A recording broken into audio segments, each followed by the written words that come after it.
Hello, this is Joe Pryor of the virtual real estate team in Oklahoma City. I want to talk about one aspect of property management that I think it's important for me to try to clarify for potential investors in the Oklahoma City market.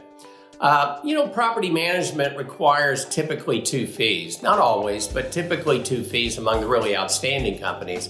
One is an upfront fee and one is your monthly fee. And what I want to deal with in this video is just why should you pay a property manager an upfront fee?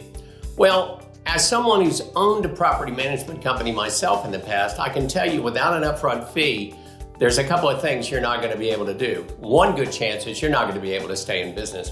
Property management is extremely time consuming, extremely difficult, especially if you're dealing with 100, 200, 500, 600 homes. It's a lot of work. That's one aspect of it. The other reason why you should pay an upfront fee, and typically that's about 70% of the first month's rent. Now, understand if they renew the rate, then you don't pay that. But if you're talking about someone that's moving into a home, you have to understand the liabilities that you have as a landlord. They may do $15,000 worth of damage to you if you get an unvetted person in there. And I've seen that happen in homes where somebody, let's just go ahead and put them in. They're willing to pay us $1,500 a month. The house gets torn up. Here's what a property manager does. Number one, they interview the client. They actually meet them personally.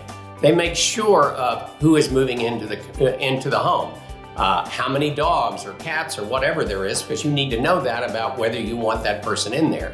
The other thing that they do is they do extensive background searches. Naturally, they're going to look at the rating that they have on credit.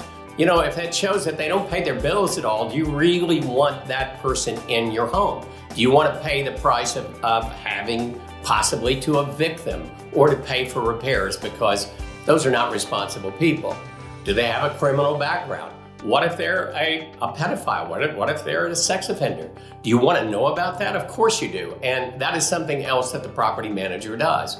The third thing, and I think an extremely important one, is if they've been renters, if they're those people that typically want to rent as versus buy, all right, it's not going to show up on their credit report. So what's extremely important is that you look at past references, and you never want just one reference. In other words, if it's the past landlord, they just may want to get rid of the people, and they may not give you everything that you need to know. At a minimum, you need the last two. The one before is always going to be honest with you because it doesn't matter. They're out of the property, and if we can get more, we get more. The other thing is that if you don't do this, the expenses are going to be a lot greater. I understand nobody wants to pay taxes, nobody wants to pay fees. That's understandable. That's human nature. But if it's your investment and you want to protect that investment, you need a top-notch, top-grade property manager that knows how to vet your tenant out. And that way, long-term, you're going to have a better return on investment. This is Joe Pryor, the virtual real estate team in Oklahoma City, where we deliver traditional real estate values at the speed of technology.